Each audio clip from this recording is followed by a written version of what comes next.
enfin, des records, voilà. Euh, la question de Jean-Charles concernait euh, quelque chose qu'il a entendu euh, au nom du Rav Kook, selon quoi, je résume, et vous me direz, Jean-Charles, si c'est exact, que lors de notre retour en Eretz Israël, nous allions retrouver notre identité, en particulier au travers de la dimension nationale. C'est ça, oui.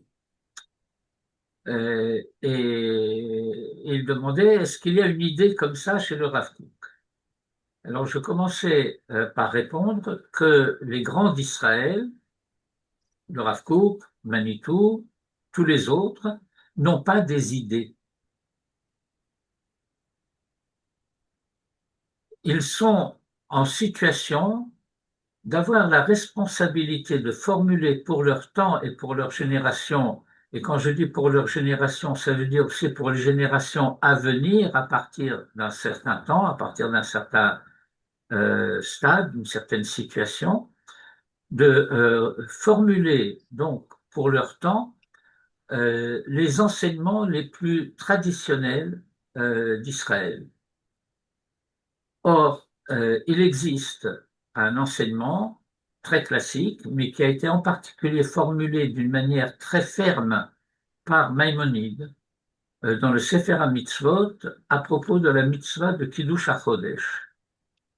Et dans cette mitzvah, Maïmonide explique le fait que euh, l'annonce du mois et d'une manière générale, tout ce qui touche au calendrier ne peut être formulé que par le Beddin Hagadol en Eretz Israël. Euh, et ceci pourquoi? C'est parce que il y a une dimension euh, d'Israël qui n'existe que en Eretz Israël et qui s'appelle le Klal Yisraël. Autrement dit, partout ailleurs dans le monde, quel que soit le nombre et la taille des communautés, il y a des ensembles d'individus.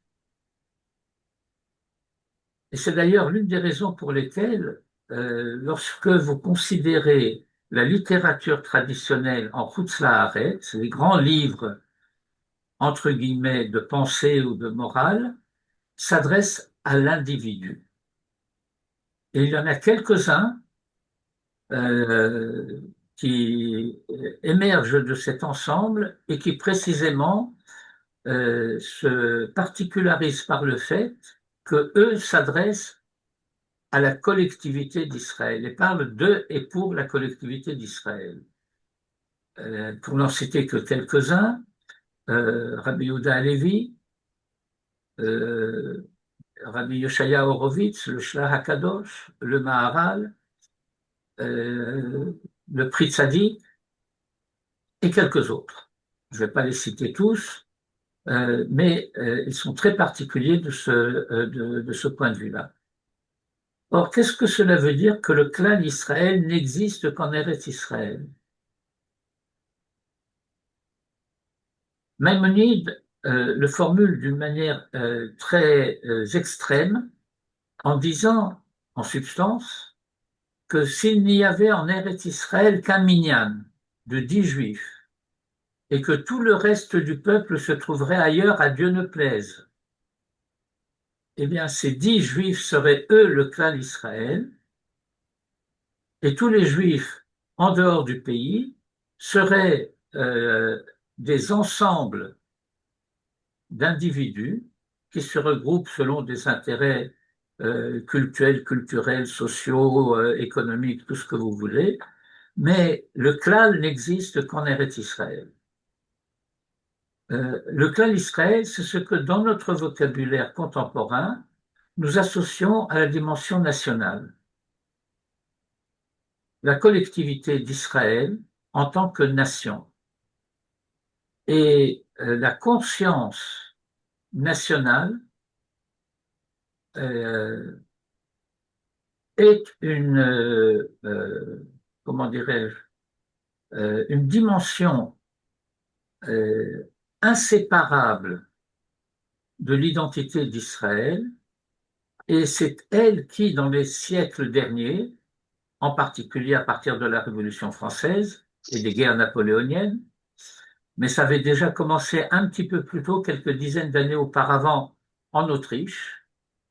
Euh, c'est cette dimension nationale qui est mise en cause, mise en danger, et qui constitue un véritable problème pour l'identité d'Israël. Et c'est de cela que parle le Rav Kook en disant que avec le retour en Eretz Israël, non pas des individus, mais du retour en masse des Juifs en Eretz Israël, alors il y a une dimension d'identité d'Israël qui se remet en place.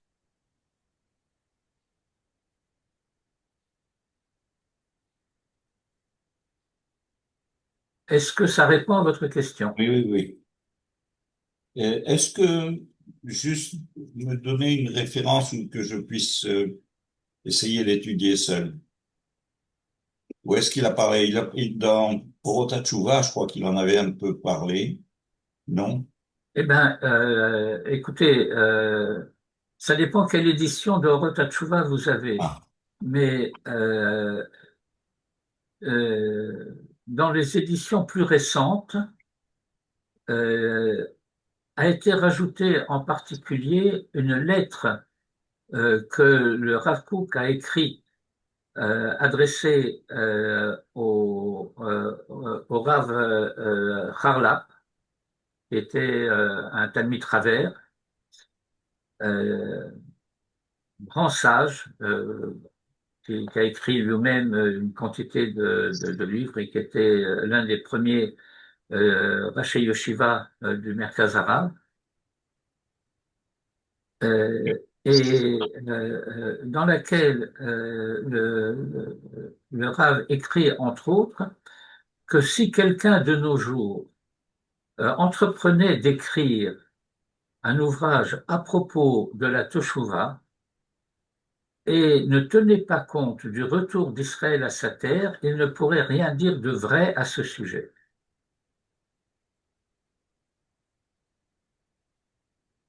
Si vous avez Igrot Hareia chez vous, dans votre bibliothèque, vous avez Igrot Hareia? non, Ah, bon. Alors, vérifiez dans l'édition que vous avez de Orot Tchouva Porota si Tchouva, en préface du livre figure cette lettre du Rav. Si ce n'est pas le cas, vous me le dites, je vous enverrai le texte. d'accord. Bien. Alors, Bien, il répond pas, notre ami. comment? Notre ami ne répond pas. Ah, notre ami ne répond pas. Bon, ben, nous allons voir s'il répond, s'il apparaît entre-temps. Pour le moment, je vais tenter de répondre à la question de Robert qu'il avait posée tout à l'heure. Alors, Robert avait posé une question concernant un certain nombre de xérot ou de takanot des rabbins concernant Bishul Hagoy et concernant un certain nombre d'aliments qui, à l'origine, comportaient le pain, le fromage, l'huile. La xéra, pour différentes raisons, où la takana a été suspendue ou supprimée pour la plupart des produits, mais la règle du bishul hagoy est restée en vigueur et très particulièrement, il y a euh, un cas particulier extrêmement rigoureux et qui concerne le vin dans la mesure où le vin n'est pas cuit. Yain lo mevushal. Il faut savoir que, en particulier en Eretz Israël, mais c'est pas seulement en Eretz Israël, certaines autorités, pas minoritaires, considère que lorsque le vin a été pasteurisé, il peut être considéré comme mevouchal. Euh, le yain mevouchal échappe à la xéra de Maga Hagoy. C'est-à-dire qu'un vin, une bouteille de vin débouchée, qui serait non mevouchal, qui serait touchée par un non-juif, devient impropre à la consommation. Bon. Euh, euh, Certains Haredim poussent le bouchon jusqu'à considérer que si un goy voit la bouteille de vin, même lorsqu'elle est encore totalement bouchée, ça pose un problème. Et donc, vous allez pouvoir voir dans certains quartiers, euh, en Israël ou même à l'étranger, certains chassidim euh, ne sortent pas du magasin où ils ont acheté une bouteille de vin avant de l'avoir enveloppée dans un journal ou dans un papier quelconque, pour qu'il ne soit pas visible. Euh, mais comme je le disais, comme j'avais commencé à le dire tout à l'heure, je voudrais laisser le cas du vin à part parce que c'est vraiment un sujet pour lui-même qui touche d'ailleurs à toutes sortes de considérations très étudiées d'ailleurs dans la Kabbale. Alors, d'une manière générale, nous avons un problème socioculturel, euh, pas seulement dans la société juive, dans la société et dans les sociétés humaines d'une manière générale, qui touche à ce qu'on appelle la socialité. Euh, je partirai euh, d'un- dans une approche d'étude, une approche limoudite, d'un enseignement concernant la paracha de Bereshit.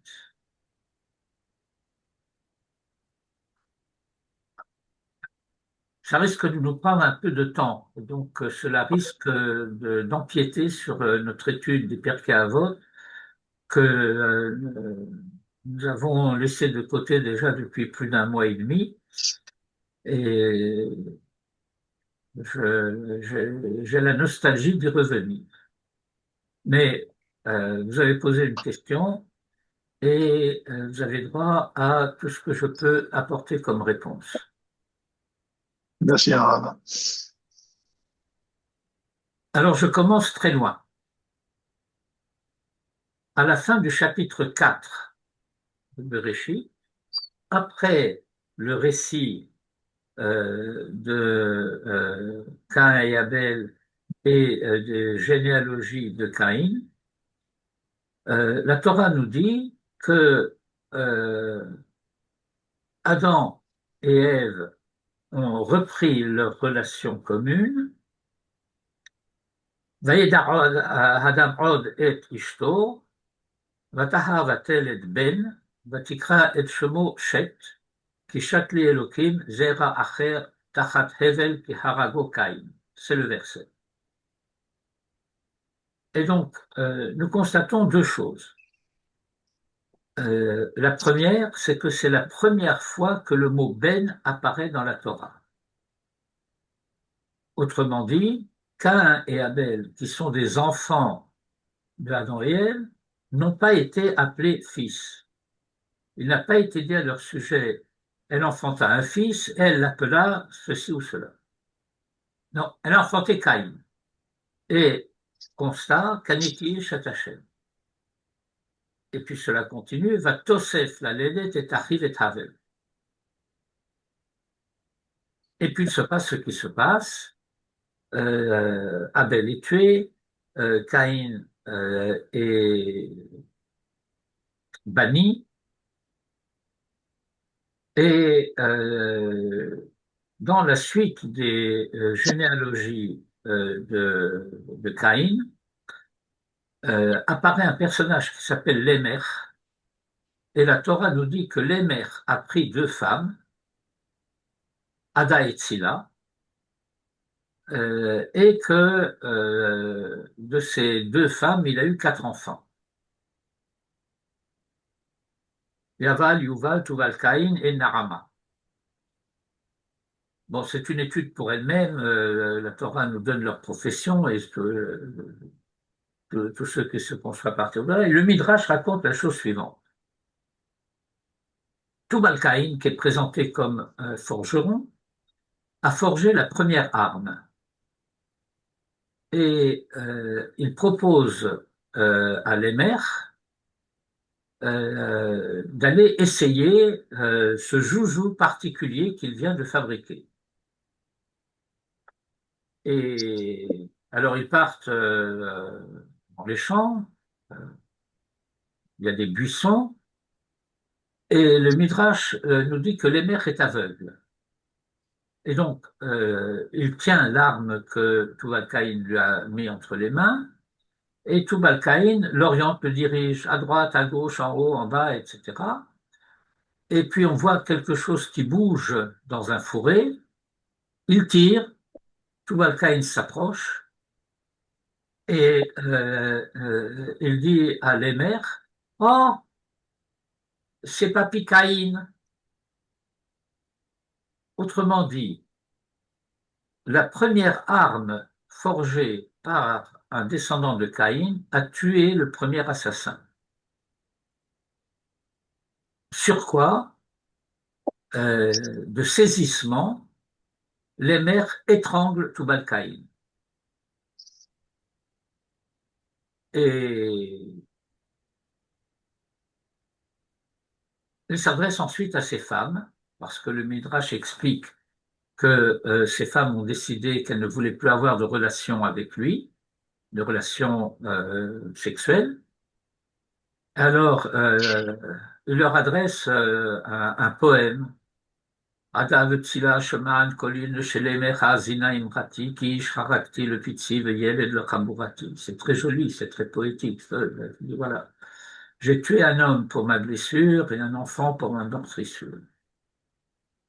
Blessure parce que ça fait couler le sang, meurtrissure parce que il a étranglé et donc il n'y a pas eu de sang versé. Et donc les femmes de Lémer décident que si le sursis qui avait été accordé à Caïn a pris fin, il n'y a plus de sens à faire des enfants. Alors Lémer les convoque devant le tribunal de Adam Arishon. Adam Arishon leur dit, oui, il faut continuer à avoir des enfants. Alors les femmes de Lémer lui disent, et toi, depuis que Caïn a tué ton Abel, tu t'es séparé de ta femme. Sur quoi la Torah nous dit, Vayeda Adam od et Chava et ishto.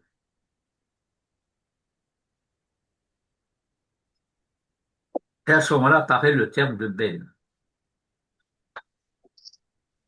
À Dan ce sujet, s'excuse. comment? Dan s'excuse, il a une urgence. Ah, Dan s'excuse, il a une urgence. Bon. Alors, il faut rappeler à ce stade un grand principe concernant Maaseh Bereshit et Marchevet HaBeria, le projet du Créateur pour le monde. Je vais le formuler un peu dans les termes auxquels Manitou nous a habitués. Dieu crée Olam Haba et fait Olam Hazé. Le projet, le but concerne Olam Haba. Le moyen pour y parvenir passe par Olam Hazé. Et dans cette perspective, Dieu, en quelque sorte, crée l'homme comme père du Fils de l'homme. D'où l'importance du mot Ben dans cette équation. Or, ce que le texte nous apprend, c'est que au bout des 130 années de séparation entre Adam et Chava, lorsqu'ils se rejoignent à nouveau et qu'ils vont mettre au monde Chet, il va être identifié d'emblée comme fils. Pour résumer, et en raccourci, eh ben, ça veut dire que le projet a réussi.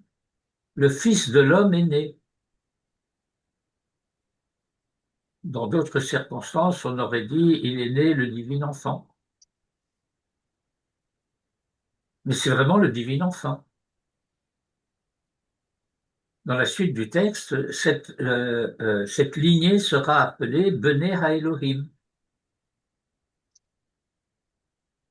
C'est la lignée divine. C'est la lignée messianique. C'est la lignée de la réussite. Mais si le projet a réussi, si l'homme a réussi à enfanter le Fils de l'homme, alors l'histoire s'achève. Au début du chapitre 5, Sefer Toldot Adam, la Torah reprend ce récit. Elle nous dit que le premier couple humain a réussi à enfanter le premier fils à la mesure dans laquelle lui-même avait été créé. Vayeled bidmuto ketsalmo. Ce sont les termes mêmes qui ont présidé à la création de l'homme.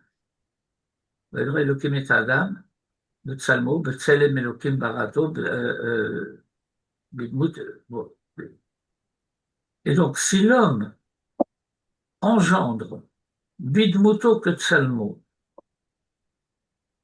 alors que lui-même a été créé Betselem Udmut, ça veut dire que le projet est vraiment réussi. Il faut bien entendre cela. Mais si l'histoire s'achève, si on peut passer au stade suivant de l'histoire, alors pourquoi l'histoire continue-t-elle? Pourquoi l'histoire continue-t-elle? Puisque juste après, dans le verset suivant la naissance de Chet, la Torah nous dit où le Chet gamhu yulad ben. Et Manitou insistait beaucoup sur ce gamhu. Et pourquoi lui aussi, il n'a pas droit, le pauvre?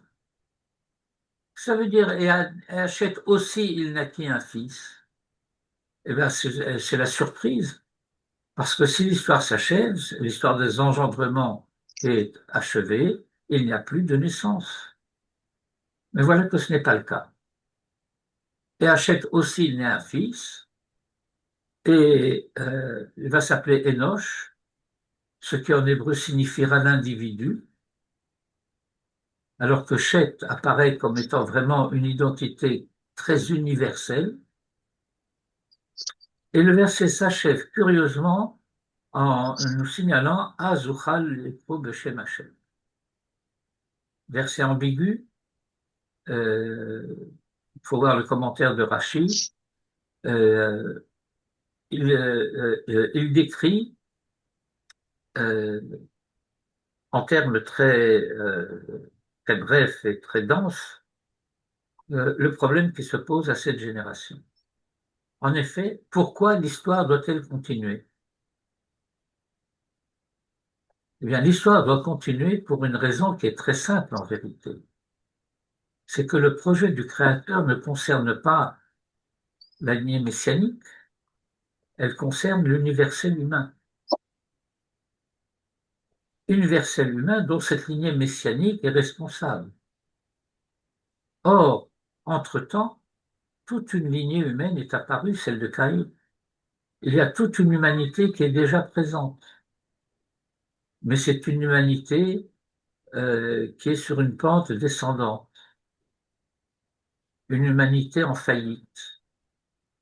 Et la lignée de Chet et de Enoch doit continuer l'histoire des engendrements parce qu'elle doit s'occuper, au sens éducatif du terme, de la lignée de Caïn. Est-ce que c'est clair jusqu'à maintenant? Oui. Juste votre dernière phrase. Il doit s'occuper de la lignée de Caïn? Qu'est-ce qu'il y a de curieux dans cette phrase? Hmm. Dans quel sens qu'ils doivent s'occuper de la lignée de Caïn? De la réparer? Je ne sais pas ce que vous entendez dans votre vocabulaire par le terme la réparer, mais la ramener. Ah, Si nous rejoignons notre étude des Pirkei Avot dans les Mishnah dans lesquels nous sommes, hein, ça fait partie du principe de Ohev et Aberiot ou Mekarvan la Torah.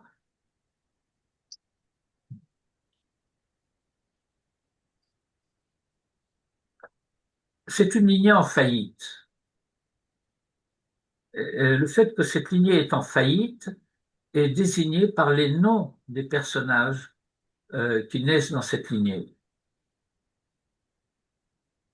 Euh, c'est un verset assez saisissant, c'est très bref. Et dans un verset, la Torah nous donne les noms des générations successives de cette lignée de Caïn. Et vous avez là-bas des noms en fin de lignée, comme Mahalalel, Mekuyael, euh, malade de Dieu.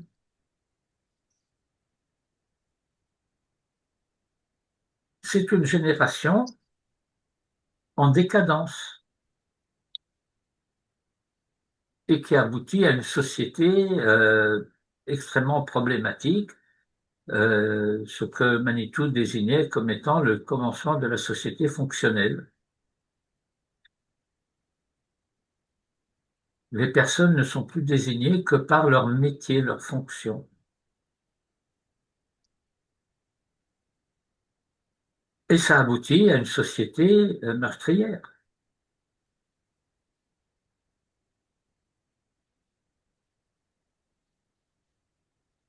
Et alors, à la suite du récit, euh, la, la Torah nous apprend qu'il va se passer quelque chose de grave. Vayehi ki hechel ha'adam larov al penei ha'adama ubanot lulu lahem. Une banalité, lorsque la population augmente, eh ben, il y a forcément des filles.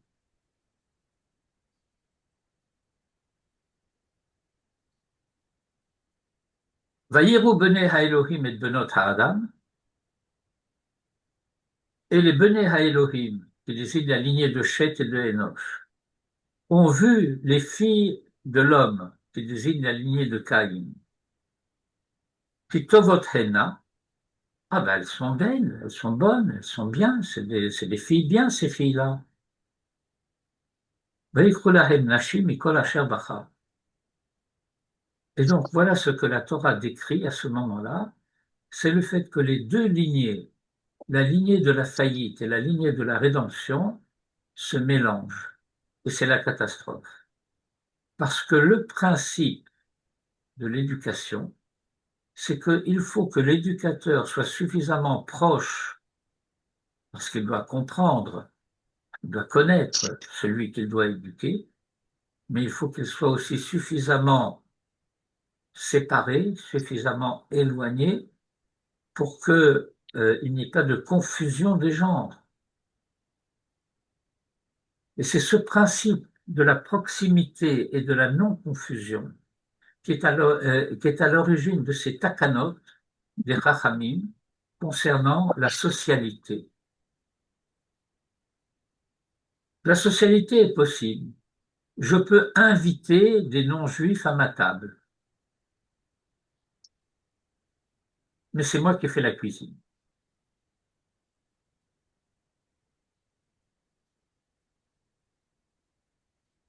Je peux même inviter éventuellement, je peux avoir du personnel, je peux avoir des amis, on va faire la cuisine ensemble. Tiens, viens, on va se faire une choucroute ensemble.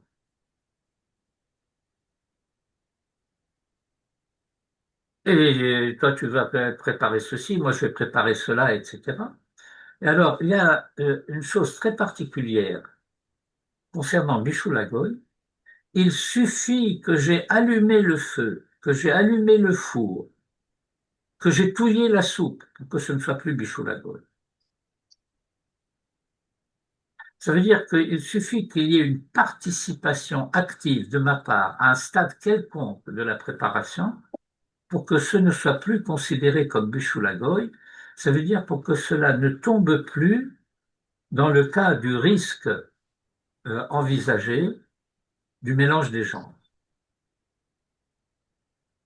Euh, alors, il faut bien comprendre cela. J'ai été un petit peu bref, surtout sur la fin de l'étude du passage, à partir du moment où la Torah décrit ce qu'on appelle les mariages mixtes.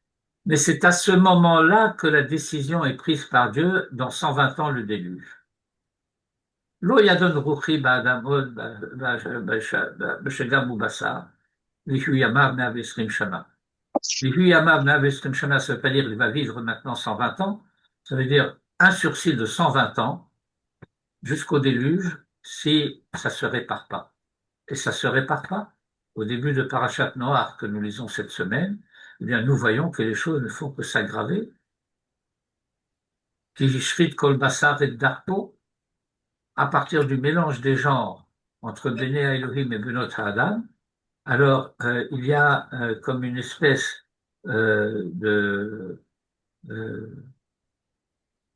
comment dire désastre à la fois social et sexuel, les mélanges, et il est très frappant de constater que dans la société contemporaine, partout dans le monde, on constate ce même problème où le débridement de la violence est accompagné du débridement sexuel. Et ça a commencé au milieu des années 60, aux États-Unis et en France. Et puis ensuite en Allemagne et en Italie. Et alors,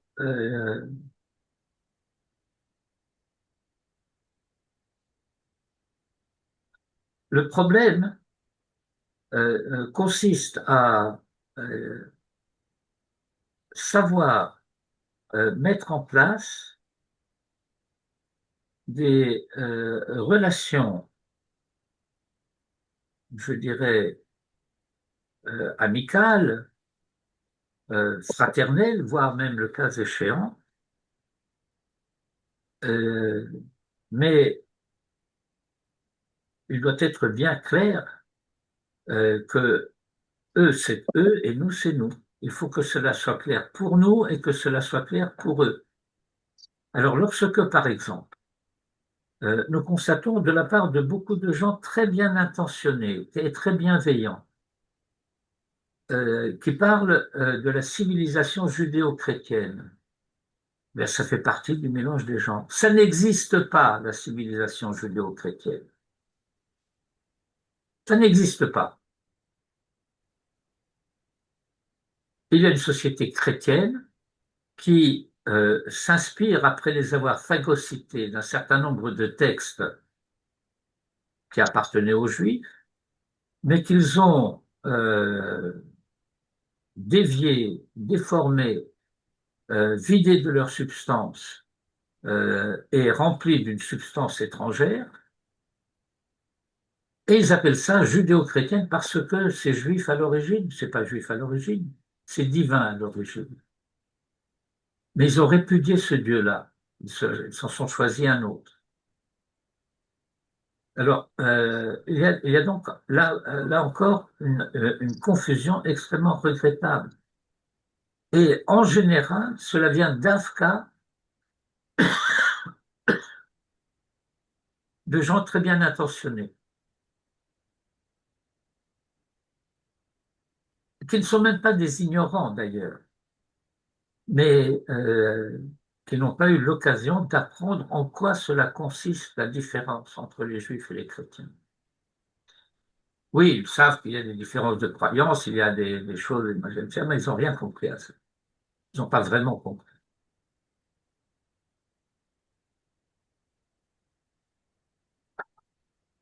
Bon, je peux épiloguer, mais c'est l'essentiel de ce que je pouvais dire à ce sujet.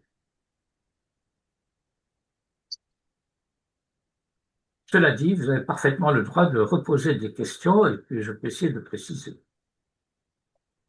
Non, Euh, non, pardon. Rav, Ouais. justement, dans le traité Avodah Zarah, il est sans arrêt question du chitoun pour ne pas se marier avec lui. Oui, La question du vin, etc. Et oui, bien sûr.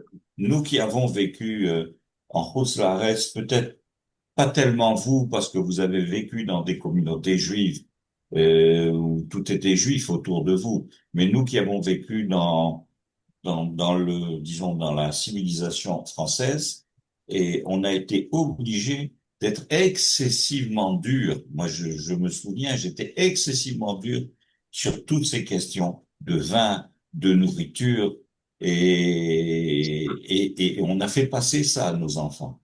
Et c'était pas facile de dire à un enfant, même un bonbon, tu ne pourras pas manger.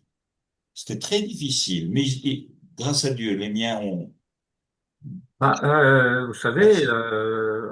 on a mangé des bonbons. Oui, Euh, non, mais c'était l'époque où ils ont commencé à mettre toutes sortes de composants, etc. Non, alors, ne mélangez pas les genres.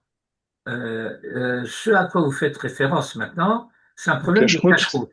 Cache-route, ça a à voir. Ça a à voir. Et en particulier, il y a eu à cette époque-là, dans les années 50-60, un envahissement de la confiserie espagnole en France.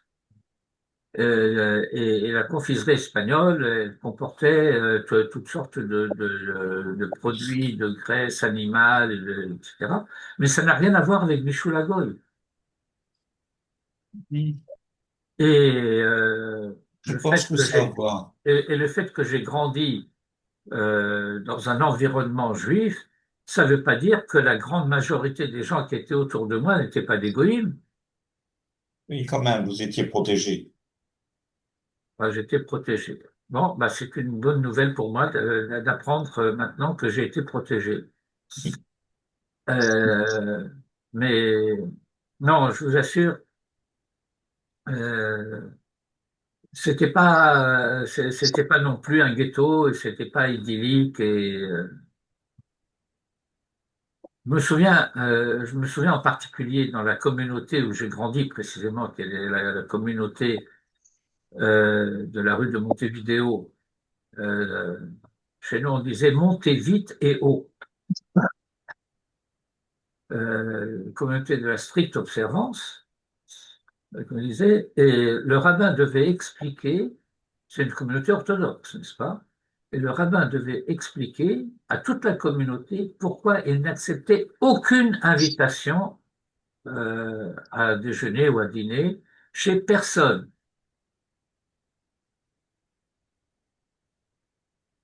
Euh, Parce que il ne voulait vexer personne. Et il racontait l'anecdote suivante. Il y avait eu une bar mitzvah, et bien sûr, les parents du bar mitzvah ont invité le rabbin pour qu'ils viennent manger chez eux avec eux. Et ils expliquaient que chez eux, ils respectaient strictement la cache-route. Ils avaient de la vaisselle séparée pour la viande et pour le lait. Et le jambon, on le mange sur le papier. Vous avez compris? Alors, c'est pas qu'on ne peut faire confiance à personne, on ne veut vexer personne. Toujours est-il que, par exemple, nous avons une tapelette sri-lankaise. Et moi, elle est du Sri Lanka, elle est un peu bouddhiste sur les genres, etc. Euh, et bien entendu que parmi ses attributions, elle nous aide aussi à la préparation des repas. Ben, il suffit que j'allume le four, il suffit que j'allume le gaz, il suffit que je donne un coup de cuillère en bois dans la marmite, et cela échappe au principe de Bichoula Goy.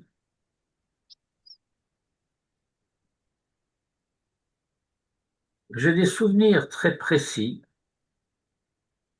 Euh, j'ai accompagné le Rav Rothenberg Zatzal dans des voyages en province où il allait rencontrer des industriels de l'industrie alimentaire.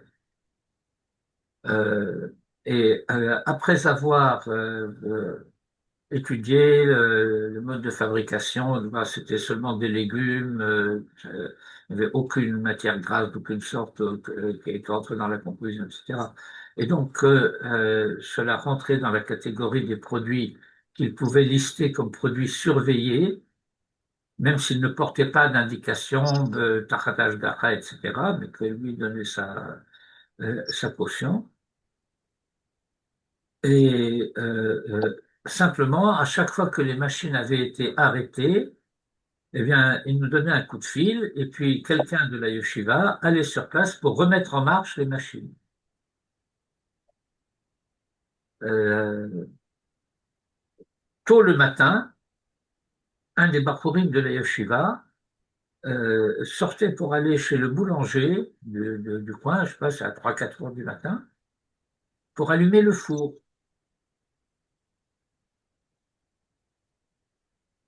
On ne s'occupait pas du tout de la fabrication du pain. Alors, il y avait bien entendu nécessairement une relation de confiance qui devait s'établir, à savoir que les règles sur lesquelles on s'était mis d'accord étaient scrupuleusement respectées, et cela suffisait.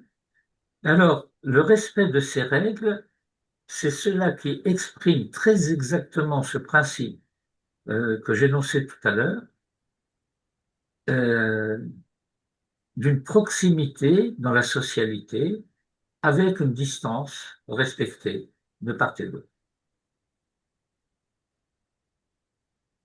Ah Et oui, mais pardon.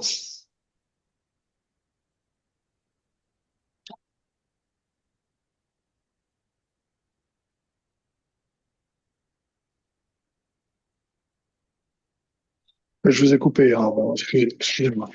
non, il me semble que vous vouliez faire une remarque, donc Oui, parce que je me prêtais à vous dire, euh,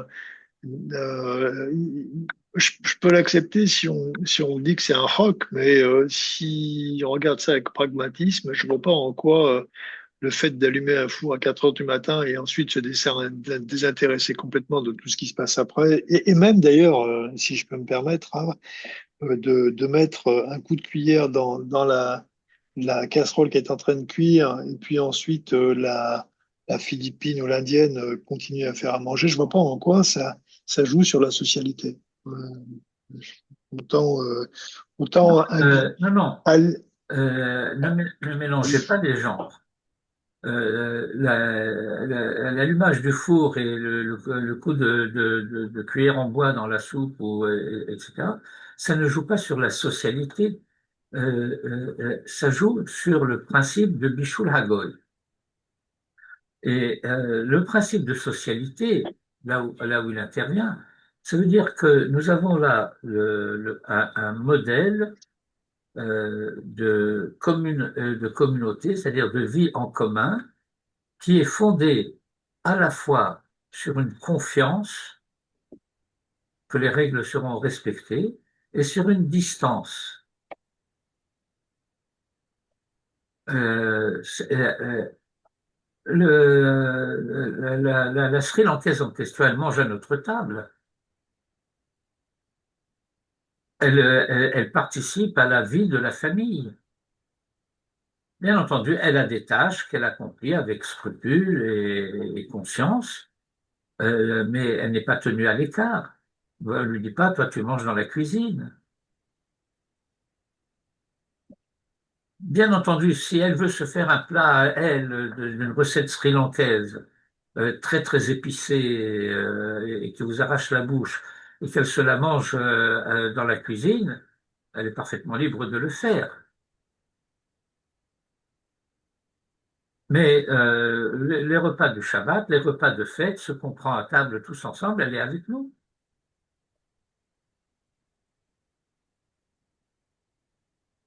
Et j'ajoute que, encore une fois, euh, ces règles, qui, comme le rappelait d'ailleurs Jean-Charles tout à l'heure, visent à maintenir cette distance qui, qui est dictée par une volonté que j'appellerais la volonté de rester fidèle et respectueux envers soi-même. Et à partir de là également, respectueux à l'égard des autres. Mais ce respect de soi, avant la dimension de la réciprocité, c'est cela qui va rendre possible le fait d'éviter la confusion dont je parlais tout à l'heure de la Beni Elokim et de Benota Adam qui Tovot Hena. Parce que c'est vrai que Tovot Hena, Rav, comment on peut demander à l'autre partie de faire le même effort que nous?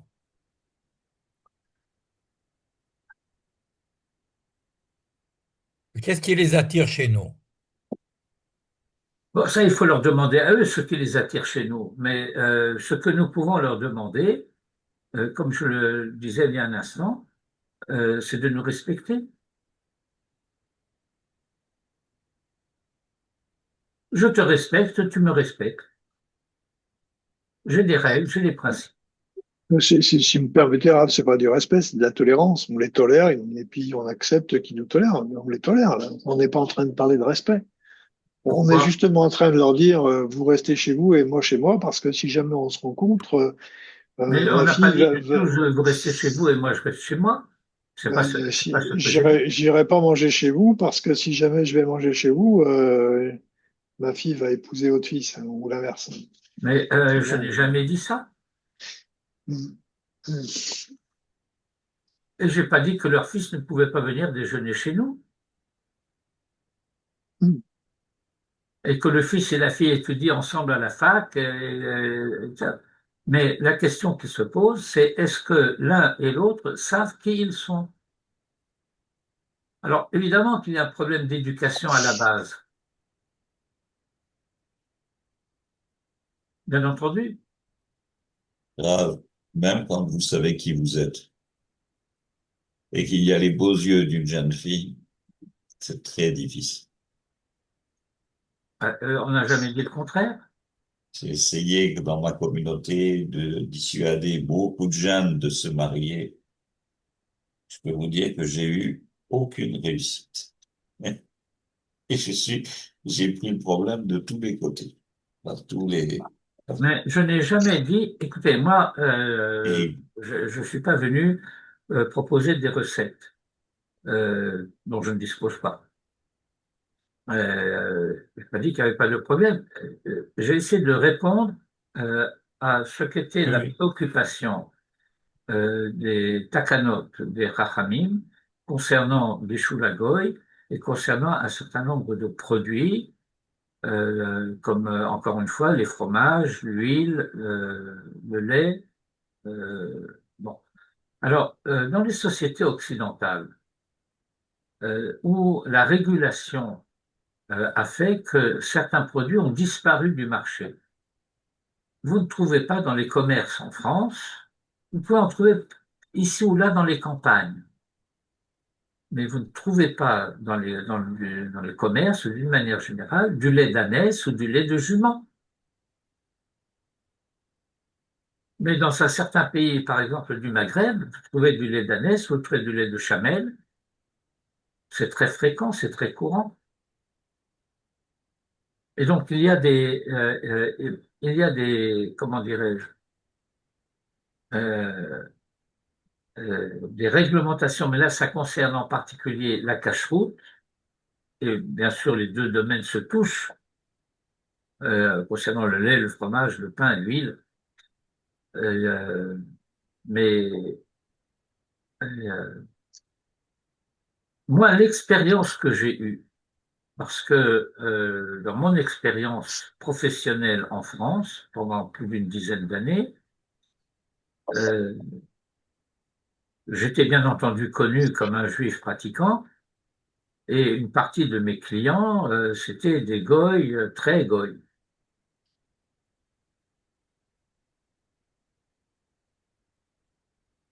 Mais j'ai réussi à faire en sorte que euh,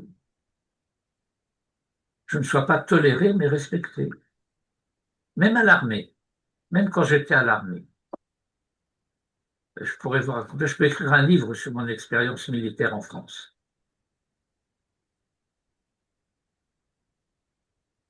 Vous voulez que je vous raconte des histoires?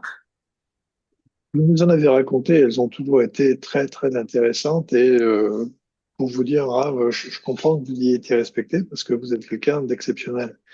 Je suis pas sûr que le juif cloporte ou lambda, il ait un droit au même respect que celui auquel vous avez eu droit et encore une fois, qui était mérité à 100%, sans aucun doute dans mon esprit. Mais euh, moi, ce que je veux dire, c'est que je considère que ma conduite était à la portée de n'importe qui. Bon,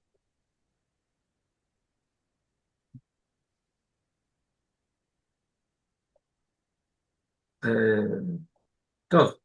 Alors écoutez, nous avons donc passé la première heure, un petit peu plus, de notre rencontre sur un sujet qui ne concernait pas les Pirkei Avot.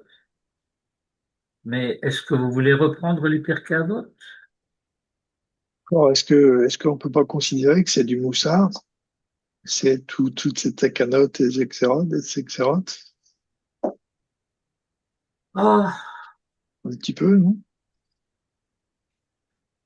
euh, on peut considérer, mais dans un sens très, très dégradé, si je puis dire.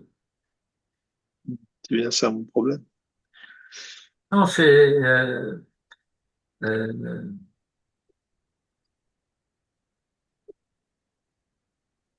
non, si vous voulez, euh,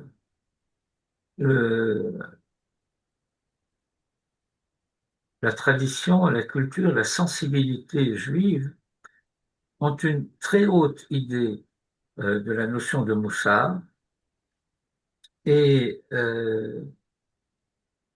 distinguent assez soigneusement d'ailleurs euh, le moussard de ce qu'on appelle en hébreu le nimous.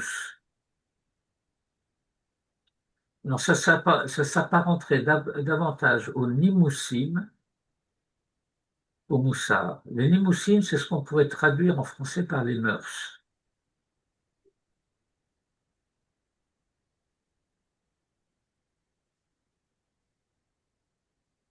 Bien entendu, vous le savez, le mot nimous n'est pas un mot hébreu, c'est un mot dérivé du grec, nomos, qui désigne les règles, éventuellement les lois.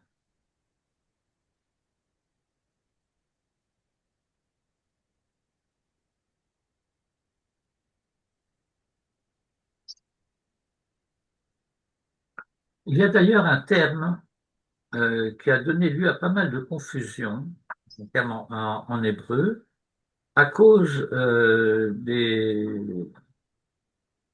pas dire des dérives, mais enfin des changements de sens de la langue à travers les époques.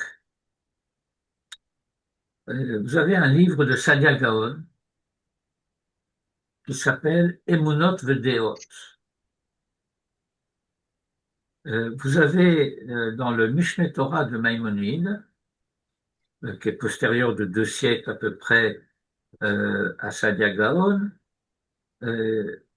Et le Mishneh Torah commence par un ensemble qui s'appelle Ilchot De'ot. Ok. Très intéressant. Ok. Et que signifie le mot De'ot?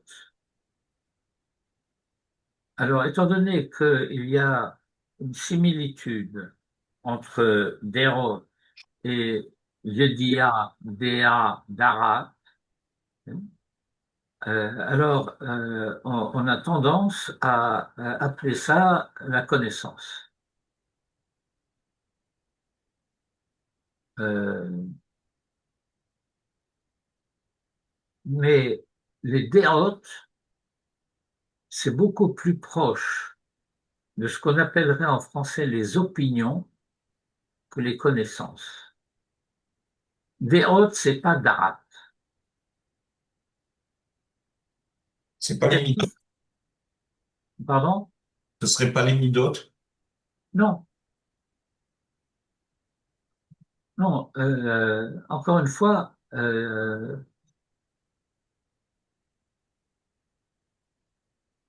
ah,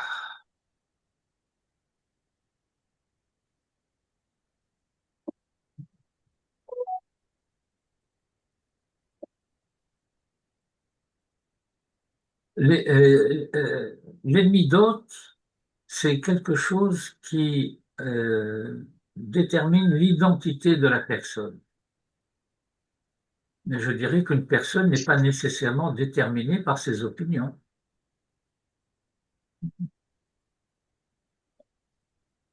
Le mot mida en hébreu signifie mesure. Et parler des midot, ça veut dire ce sont des choses, mettez le mot chose entre guillemets si vous voulez, qui mesurent la personne, qui me mesure, qui donne ma mesure.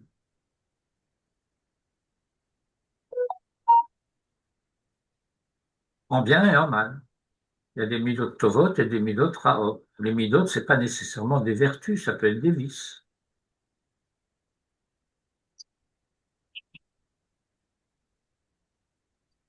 Midot tovot sont des vertus. Pour parler dans un vocabulaire un peu lâche.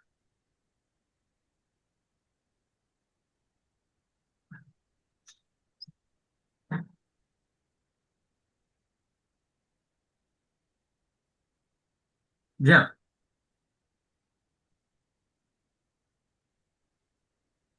Nous étions dans les Pirkei Avot, dans des Mishnayot qui concernaient Hillel et Shammai.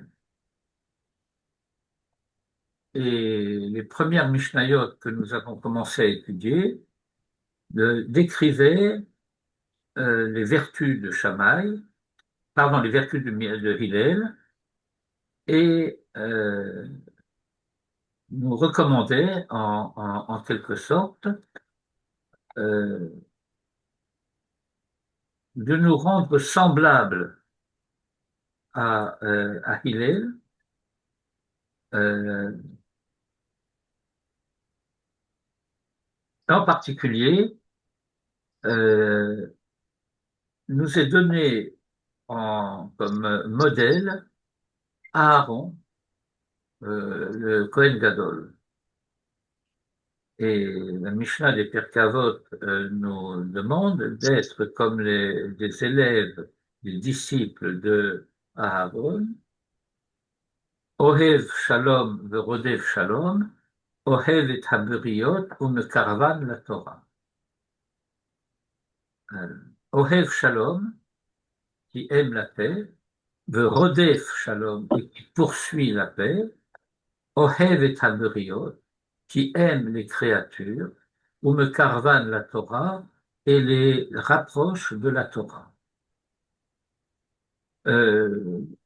Nous étions arrivés, si je me souviens bien, dans notre étude du commentaire du Maharal, à un paragraphe où il paragraphe d'ailleurs assez bref, où il parle surtout de ce dernier point, אוהב את הבריות ומקרבן לתורה.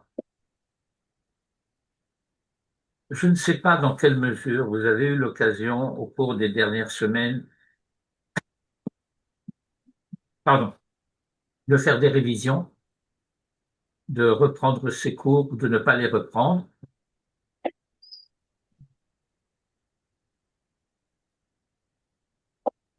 En milieu scolaire, on devrait commencer par une interrogation écrite. C'est une bonne idée, ça. Je crains le pire, hein, Raveau. En tout cas, en ce qui nous concerne, nous allons donc passer en mode de partage d'écran. Mon ordinateur accepte de coopérer.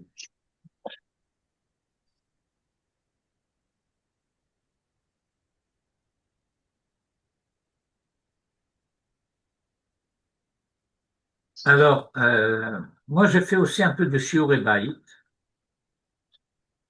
sur en particulier sur le dernier cours. Et j'ai rajouté quelques notes sur la fin du paragraphe précédent.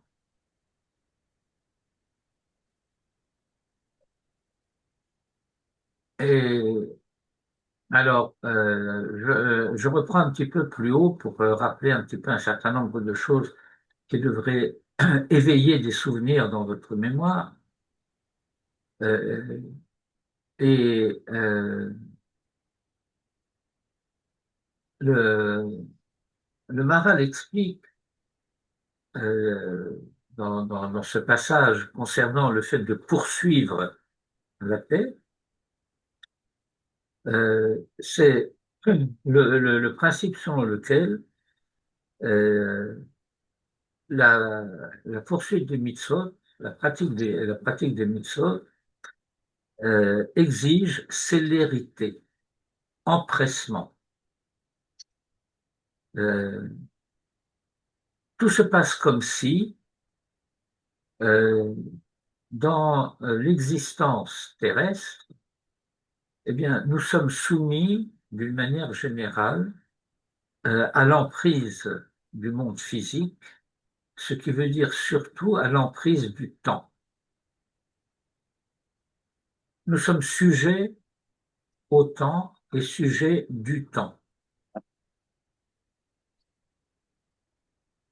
Il y aurait quelque chose qui pourrait être présenté quasiment comme un aphorisme typique de la pensée hébraïque traditionnelle, c'est le fait que la servitude, l'asservissement, c'est surtout l'asservissement au temps.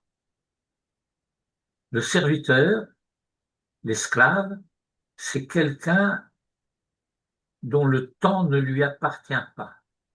Son temps appartient à son maître. C'est son maître qui décide de son emploi du temps.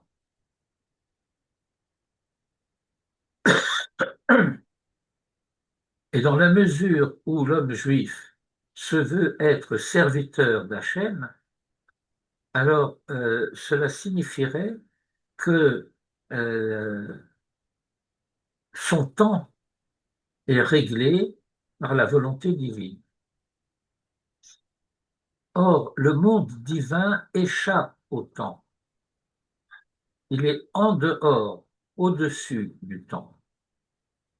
Et donc, euh, le, le Maharal explique, je suis à la ligne 5 en haut de l'écran, c'est un matzah, que la raison pour laquelle il est interdit de faire fermenter la matzah, c'est parce que Asur le Achmit, c'est un mitzvah.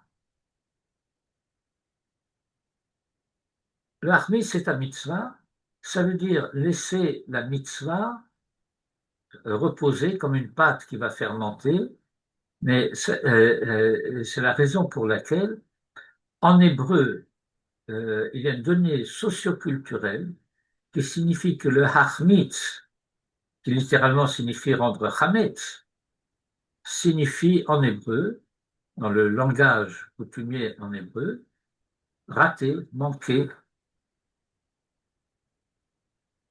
Ah, j'ai manqué ce rendez-vous, Irmatzti et Apnisha. Et le fait qu'il soit interdit de faire inventer la matzah et de laisser la mitzvah non réalisée, Hakol Taram Echad, cela relève de la même signification. Ki Yisrael yatsu mi Mitzrayim mikoach hamadrega ha'elyona ha'elohit. Parce que Israël est sorti d'Égypte, n'est sorti d'Égypte que par la puissance du niveau supérieur divin. La notion de précipitation qui a présidé à la sortie d'Égypte. Vous êtes des Sfaradim, tous autant que vous êtes. À la Haggadah de Pessah, vous êtes supposé faire passer le plat du Seder au-dessus des têtes en disant Bibrilou. Entre autres, oui. Vous dites Bibrilou? Bébé, oui. Ouais. Mon oncle disait ça. Eh bien, Bibrilou, ça veut dire précipitamment. Ouais. Précipitamment, ça veut dire que dans toute la mesure du possible, la sortie d'Égypte s'est faite dans une mise entre parenthèses de la durée du temps. De la durée du temps physique, de la durée du temps de la nature. Parce que la durée du temps de la nature est ambiguë. Ça peut être le temps de l'épanouissement, le temps de la floraison, mais ça peut être aussi le temps de la mort. Les plantes fanent et dépérissent. Le temps tue. Et étant donné que le temps tue, l'homme a tendance à tuer le temps pour échapper à l'ennui.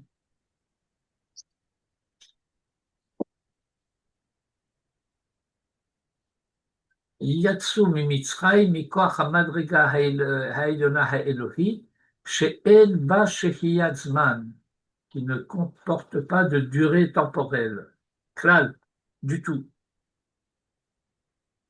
Et comme nous avons abondamment parlé de cela en son lieu, pour le Pessah de la sortie d'Égypte, Vezet ta'am, she'asur le'achmitz ha-mitzvah. C'est la raison pour laquelle il est défendu de laisser passer la mitzvah. Lorsqu'elle vient à portée de la main, il faut la réaliser tout de suite. Ki yesham chimutz al ha-mitzvah komo al ha-matzah. Parce qu'il y a la place et la possibilité de laisser la mitzvah dépérir, comme on peut laisser la matzah cesser d'être matzah, si elle fermente. Et ceci parce que la mitzvah est Elohit, la mitzvah par nature, par essence est divine, ve'en ra'uila hazman, et le temps ne lui convient pas. Pourquoi? Parce que le zman shayach el hadvarim shem barolam hazeh. Parce que le temps, eh bien, il concerne les choses qui appartiennent, qui sont enfermées dans la dimension de l'être de ce monde, qui est matériel, et en tant que tel soumis au temps. Olam hagashmi tachat hazman. Le chach, et c'est la raison pour laquelle, échapper vers le haut, hashalom le madrigato, la paix concernant sa dimension, son niveau, ou davar Elohi, et chose divine, ad she'asur lomar shem ze bebet hamerchat, à tel point qu'il est interdit de prononcer ce mot, qui est aussi un nom, au bain.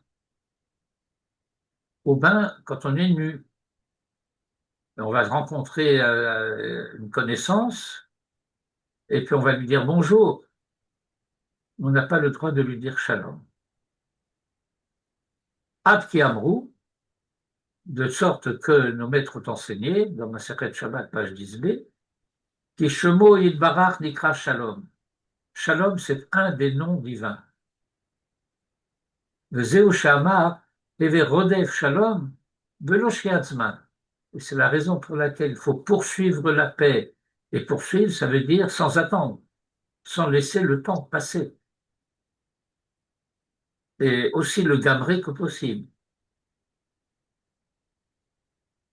Et sur la dernière phrase, j'ai ajouté 2 notes de l'enseignement du Rav Hartman, qui est l'éditeur extraordinaire des dernières éditions des ouvrages du Maharal. Le davar ze yesh lehavin. Et ça, il faut le comprendre. Il faut le comprendre, ça veut dire qu'il faut faire l'effort de le comprendre. Pour le comprendre, il faut commencer par l'entendre. Mais ensuite, il faut pénétrer. Et il faut se laisser pénétrer. Kihu tole besod shalom. Parce que cela joint, cela est lié, cela dépend du secret du shalom. Secret du shalom. Sod ha-shalom. Ose shalom bimromav. La paix, le secret de la paix, il est dans les hauteurs. Le od yeshtam basé, et il y a encore d'autres significations à la chose. Le yid bayer b'makom acher, et ce sera expliqué ailleurs, et ailleurs c'est dans Netivot Olam, un autre ouvrage du Maharal, dans le Netiv HaShalom, dont je vous ai apporté en note un passage. Et au paragraphe suivant, Shalom, Ben Israël ou Ben Israël Hashem. Lors du dernier cours, nous avons lu ce paragraphe, mais je pense qu'il est utile de le reprendre pour se remettre un peu dans le bain et raccrocher les idées. Et donc, Shalom, la paix, elle a 2 dimensions. Elle a une dimension intérieure à Israël, que j'appelle la dimension horizontale, et une dimension verticale, Ben Israël, Lachem. Et donc, il rappelle le texte de la Mishnah, et il dit, il s'agit de commencer par aimer les créatures. Ohev et haberiyot. Je voudrais dire un mot de plus à propos des beriyot. Ça va demander aussi un petit effort, mais je suis en droit de vous demander de faire des efforts.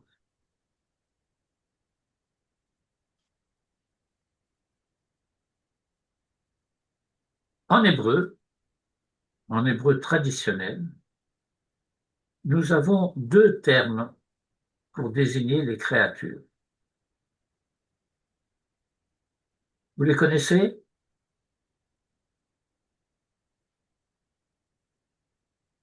Vous connaissez les 2 termes pour désigner les créatures? Abria et Achayot, Yatsar ou bara. Il y a Beria et il y a Nivra. Venibra.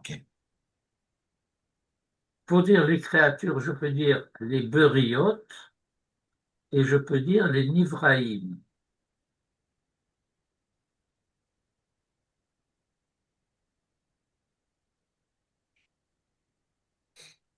Du point de vue sémantique, il y a 2 différences majeures entre Beriot et Nivraïm. La première différence qui est manifeste, c'est que Beriot est une forme féminine et Nivraïm est une forme masculine. La deuxième différence, c'est que Beria est un substantif qui est construit sur une forme active du verbe, alors que Nivra est une forme qui est un substantif qui est construit sur une forme passive du verbe.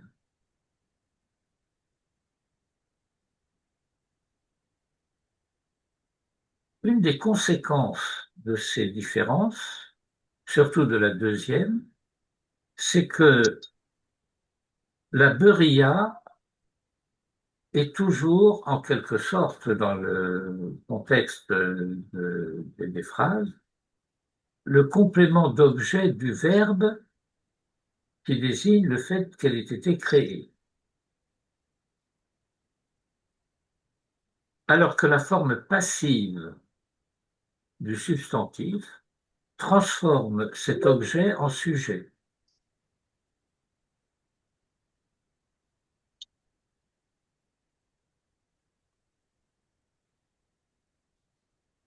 C'est assez clair ce que je viens de dire là?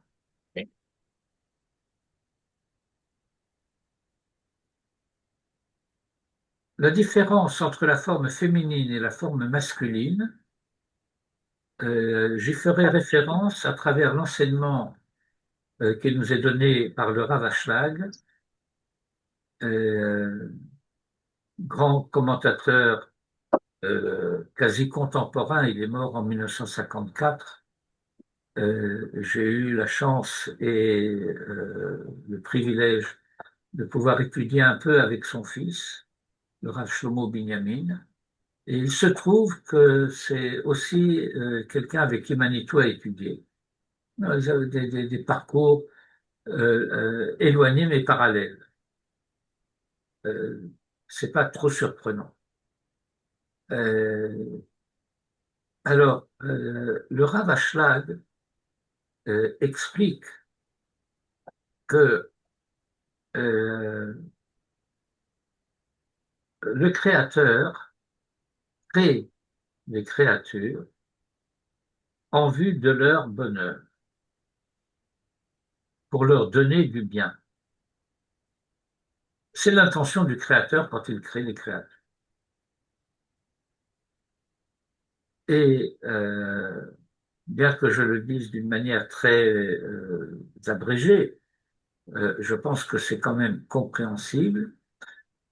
Le Rav Ashlag explique qu'une conséquence directe de la volonté du Créateur de donner à la créature a pour conséquence donc qu'il apparaisse chez la créature la volonté de recevoir ce que le Créateur veut lui donner.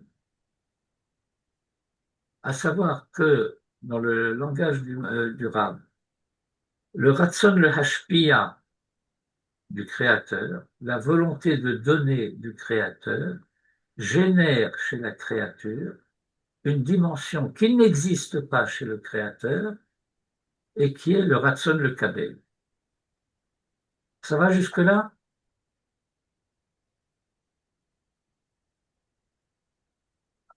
Est-ce que ça va jusque-là? Oui, Ouais. oui. Une Ouais. idée reçue déjà. Bon. Et le Rav continue à expliquer que, en fait, ce Ratson le Kabel est l'essentiel de l'être de créature de la créature. Ce qui est créé, au sens de Yesh Me'ayin, pour pouvoir être créé, doit être quelque chose qui n'existe pas chez le créateur. Sinon, c'est Yesh Me'yesh. Et ça s'appelle Yetzira. Pour que ce soit Yesh Me'ayin, il faut qu'il y ait quelque chose qui apparaisse dans la créature, chez la créature, et qui soit absent totalement du créateur. Il n'y a pas de Ratson le Kabel chez le créateur. Et donc, nous pouvons dire que lorsque nous parlons d'une Beria, au sens de créature, eh bien, nous parlons d'un être dont toute la manière d'être consiste à recevoir l'être, ou plus exactement, à vouloir recevoir l'être.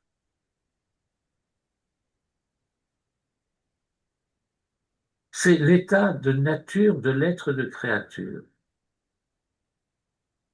Et l'état de nature de l'être de créature s'épuise, si je puis dire, euh, dans sa totalité, dans ce vouloir recevoir l'être.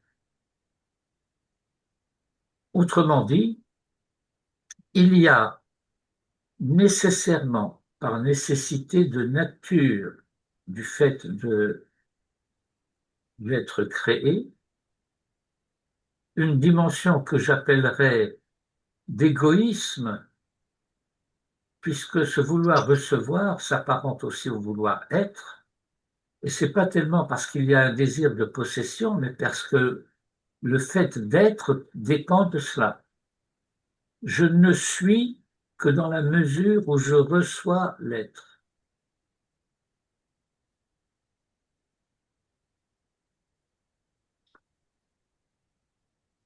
Les philosophes appelleront cela le conatus,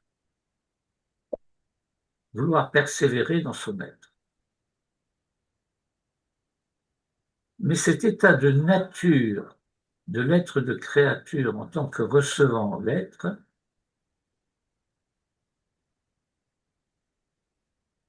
a un corollaire. Et ce corollaire va être la dimension morale de cette situation. C'est que la tradition juive la plus intime va considérer que nous avons dans cette situation-là la rencontre avec la définition morale du mal. Le mal, c'est recevoir sans mériter. Or, en tant que créature recevant l'être, je n'ai rien pu faire avant d'être pour mériter d'être. Et donc, il y a un état de mal naturel, de mal moral naturel, innocent, qui ne va commencer à devenir coupable qu'à partir du moment où, étant conscient, je vais acquiescer à cette situation. Vous êtes toujours avec moi? Oui. Oui. D'où ce verset d'Isaïe, que nous connaissons très bien parce que nous le disons tous les matins dans la Kriyat Shema, en ouverture du Kriyat Shema, sauf que c'est une version un peu édulcorée. Yotzeror uvoreh rocher, ose shalom, uvoreh et hakol. C'est ce que nous disons dans la Kriyat Shema. Mais dans le verset, c'est uvoreh ra. Yotzeror uvoreh rocher, ose shalom, uvoreh ra. Qu'est-ce que ça veut dire boré ra? Ce que je viens d'expliquer. Le Ratson le Kabel, c'est tout l'être du mal existant dans le monde. Et le mal moral apparaît dans l'acquiescement à cette manière d'être, d'exister sans mérite.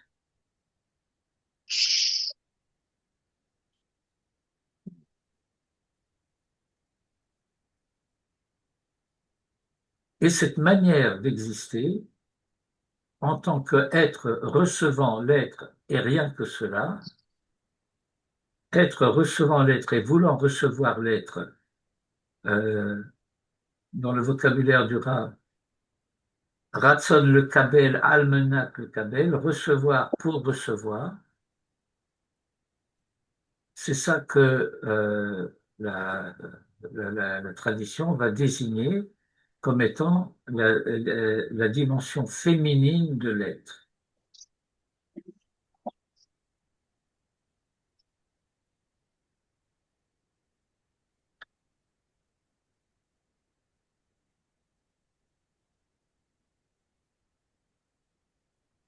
Dans le geste de recevoir, je suis féminin. Dans le geste de donner, je suis masculin. Et donc, je récapitule maintenant en faisant appel à votre mémoire. tout ce que j'ai dit dans le mot beria,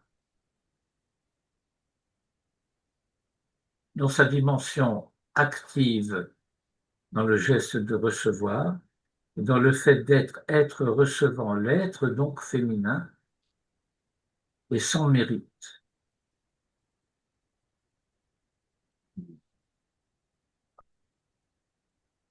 Et j'arrive au chapitre 2 de la Genèse. Et toldot hashamayim v'haaretz v'hibar'am b'yom asot Hashem Elokim eretz v'shamayim. Voici l'histoire des cieux et de la terre. B'hibar'am, dans leur fait d'avoir été créés. B'yom asot Hashem Elokim eretz v'shamayim, au jour où Hashem Elokim a fait terre et cieux. Et dans ce verbe B'hibar'am, si vous regardez la graphie dans le Sefer Torah, vous voyez que le He, la lettre He, est écrite petite. He Zeira.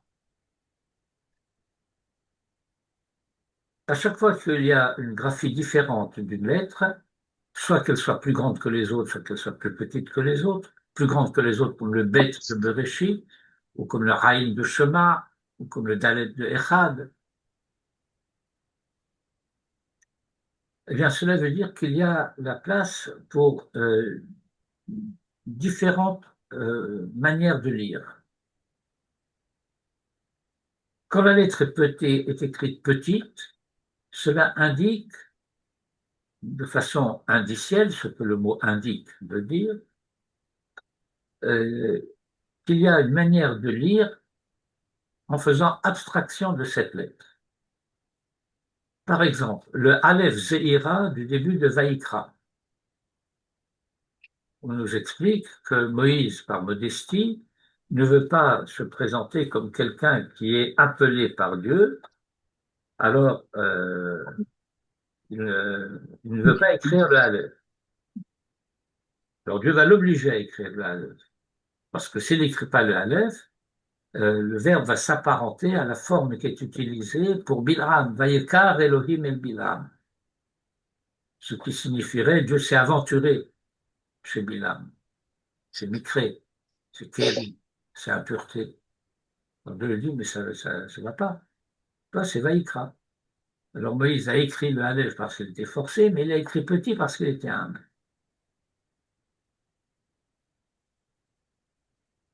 Le fait qu'une lecture différente soit possible accentue la lecture traditionnelle. Vous comprenez ça? Le fait que le He soit écrit petit, c'est-à-dire qu'on peut faire semblant qu'il n'est pas là, mais étant donné qu'il est là, ça veut dire que c'est important qu'il soit là. Alors, qu'est-ce qui arriverait si le verbe qui est utilisé là-bas, Behiba'am, était écrit sans le He? Alors, nous aurions une forme verbale qui nous ferait lire Bebor'am, non pas dans le fait de leur avoir été créé, mais dans le fait qu'il, avec un I majuscule, les ait créés. Autrement dit, Bebor'am est la forme active, Behibar'am est la forme passive. Mais étant donné que c'est la forme passive, Eretz et Shamayim, Shamayim et Eretz sont les sujets du verbe et non pas les compléments d'objet du fait d'avoir été créés. Autrement dit, à partir de cette forme de Behibar'am, on va avoir à la place des Beriyot, on va avoir des Nivraïm. Mais quel est le sens de ce changement de forme? Bien, ça veut dire que lorsque la créature commence à prendre en charge sa propre histoire, à devenir le sujet de son histoire, elle commence à obtenir le mérite de l'effort correspondant. Autrement dit, en toute rigueur, lorsqu'on va parler des Beriyot, on vise des créatures à l'état de nature. Lorsqu'on parle de Nivraïm, on parle de créatures qui ont déjà commencé à prendre en charge leur propre histoire pour devenir des sujets.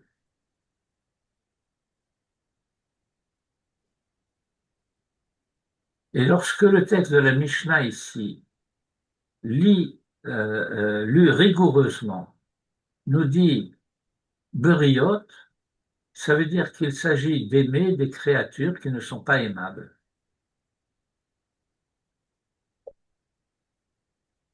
Parce que ce sont des êtres de nature. Bien entendu, elles ont le privilège d'être des créatures, elles sont l'œuvre des mains de Dieu. Oui, mais sans aucun mérite pour cela, sans aucun effort de leur part. Ve'amar sheyihi ohev et aberiot. Et donc, on va avoir à apprendre que pour être capable d'aimer les créatures, eh bien, cela suppose des conditions. Ça ne va pas de soi d'aimer ceux qui ne sont pas aimables. Umidazot, Raoui le Mishehu Rodef Shalom.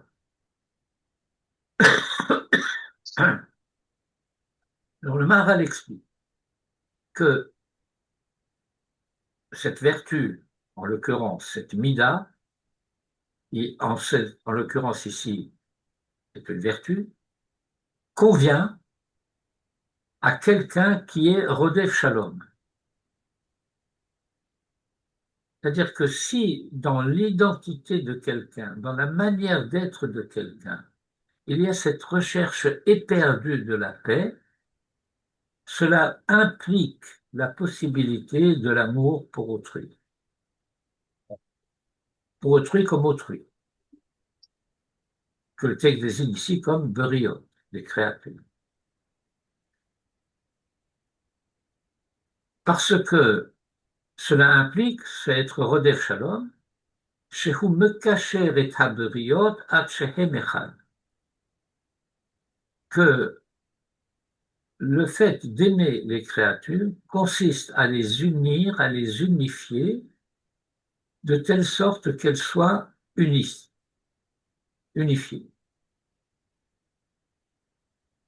J'ouvre une parenthèse, nécessaire, indispensable, pour parler un peu de la paracha de Noach. Parce que dans la paracha de Noach, vers la fin de la paracha de Noach, nous rencontrons un épisode très connu, très particulier, qui s'appelle la tour de Babel. Et l'épisode de la tour de Babel commence par un verset très curieux, très difficile. Vayhi kol haaretz safa achat udvarim achadim. Et la terre entière était safa achat, une langue unique. Le Talmud va dire la langue de l'unique du monde, la Shana Kodesh, ou de varim achadim, et des paroles une. Alors, parole une, ça pose un problème.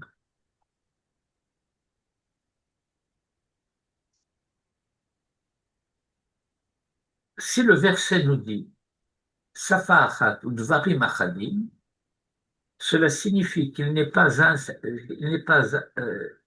indispensable, ce n'est pas une conséquence nécessaire du fait que la Safa est achat pour que les dvarim soient achadim. La langue unique, le Lashon HaKodesh, n'implique pas que tout le monde dise la même chose.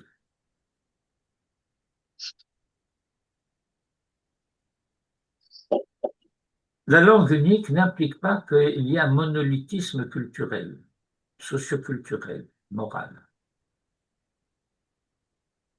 C'est la raison pour laquelle le verset commence par dire Vayehi. C'est un bonheur que tout le monde parle la Shona Kodesh. Oui, mais c'est un malheur si tout le monde dit la même chose. D'où la nécessité de distinguer en hébreu, et donc en français par la même occasion, entre Ahdut et Achidut, unité et uniformité.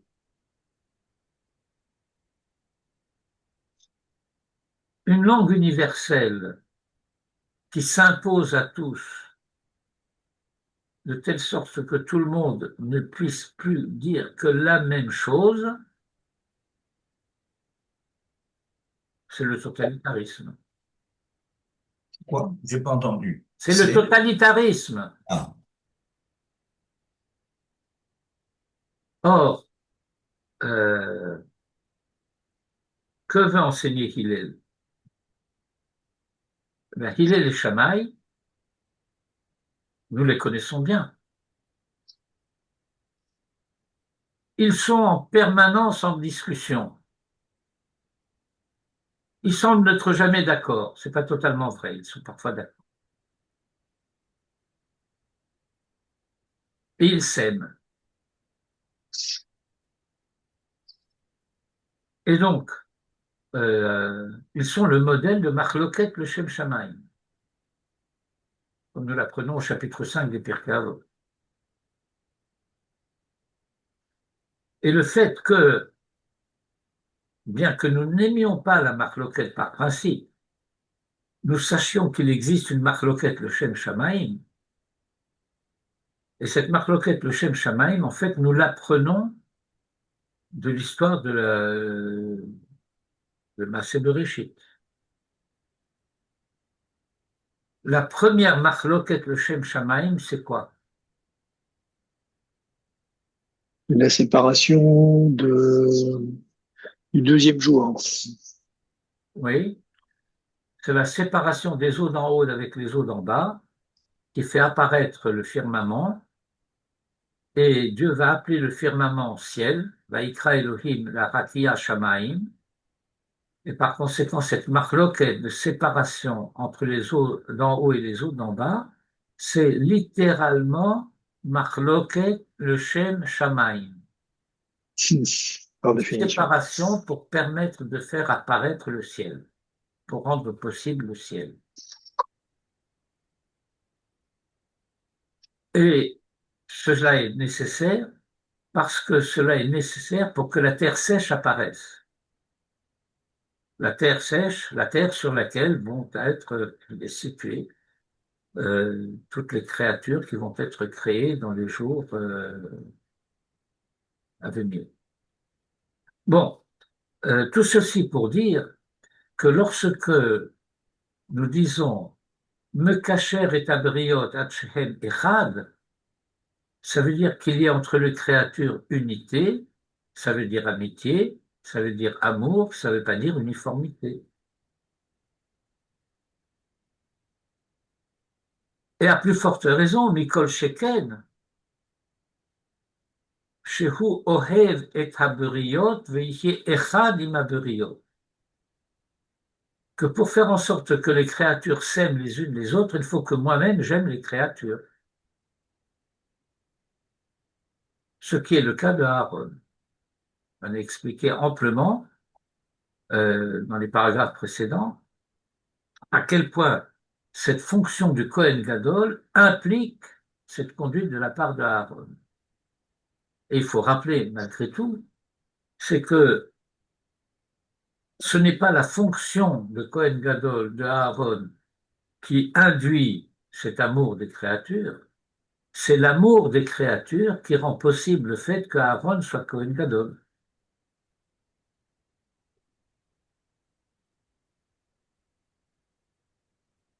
V'amar, je suis à la fin de la ligne 18.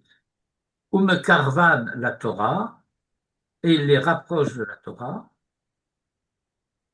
Shekoshem sheyase shalom ben ish le chavero, à savoir que de la même manière qu'il fait la paix entre l'homme et son prochain, car yihye ose shalom le chibur ben bene adam sherachaku min Torah u'mimitzvot Hashem yitbarach v'yase shalom v'ikarev otam la Torah u'lemitzvot Hashem yitbarach. que de la même manière qu'il fait la paix entre l'homme et son prochain, car ainsi ils fassent la paix et établissent donc un lien, une relation, ben bene Adam sherachaku, entre des hommes qui se sont éloignés de la Torah et des mitzvot de Dieu, veyase shalom, et qu'ils fassent la paix, vikarevotam, et qu'ils les rapprochent, la Torah ou le mitzvot d'Hashem Yitbarach, de la Torah et des mitzvot d'Hashem Yitbarach. Ad sheyichye shalom ben Israël ou ben avihem shebashamayim, de telle sorte qu'il y ait la paix entre Israël et leur Père qui est dans les cieux. Pas aujourd'hui, nous reviendrons sur le changement de formule. Mitzvot Hashem Yitbarach, avihem shebashamayim. Et donc, voilà ce que le Maharal dit ici, c'est qu'il y a un parallèle entre l'attitude de celui qui veut la paix entre les hommes et le fait que ce même homme souhaite qu'il y ait la paix entre Israël et la Torah et les mitzvot.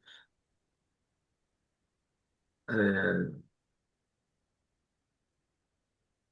Maharal posera la question de savoir si le fait de rapprocher les hommes de la Torah et des mitzvot, ça signifie établir la paix entre les hommes et Dieu, pourquoi il ne dit pas rapprocher les hommes de Dieu?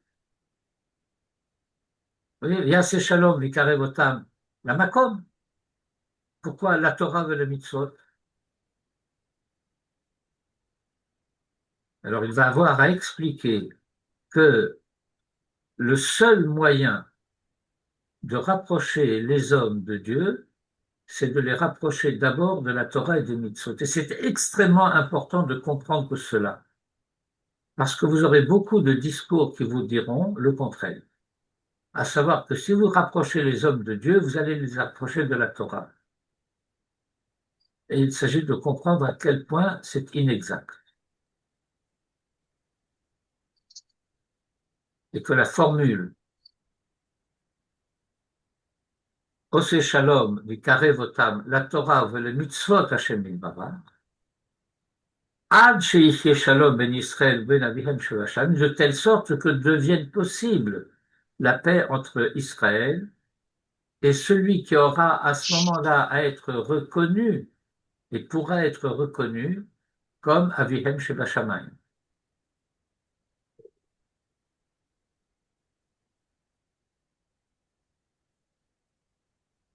Nous avons déjà lu ce paragraphe la dernière fois. Oui, Mais si vous vous rappelez, la dernière fois, ça devait être vers le 9 septembre. On est vaguement le 21 octobre. Ça fait que c'est plus qu'un mois et demi. Bon, en fait, c'était avant Rosh Hashanah.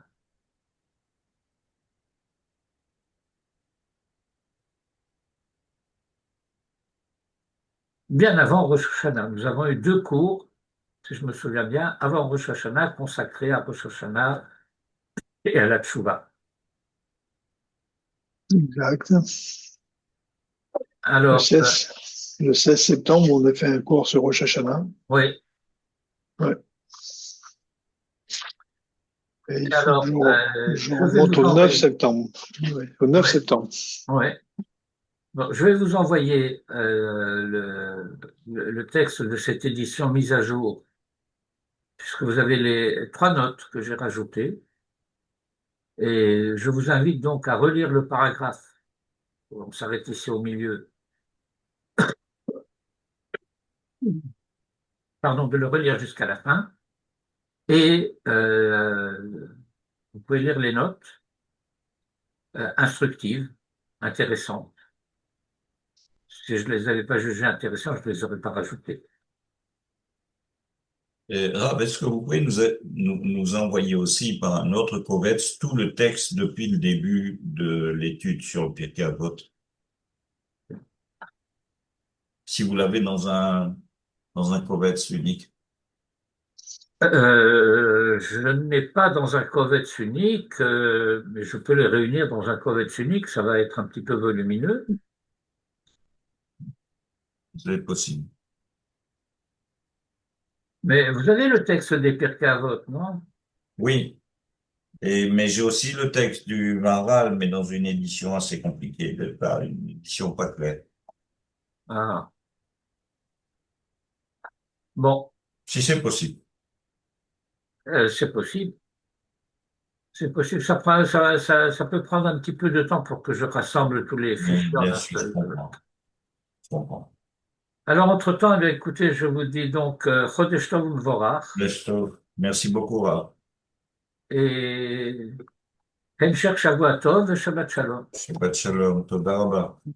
Tודה רבה, הרב.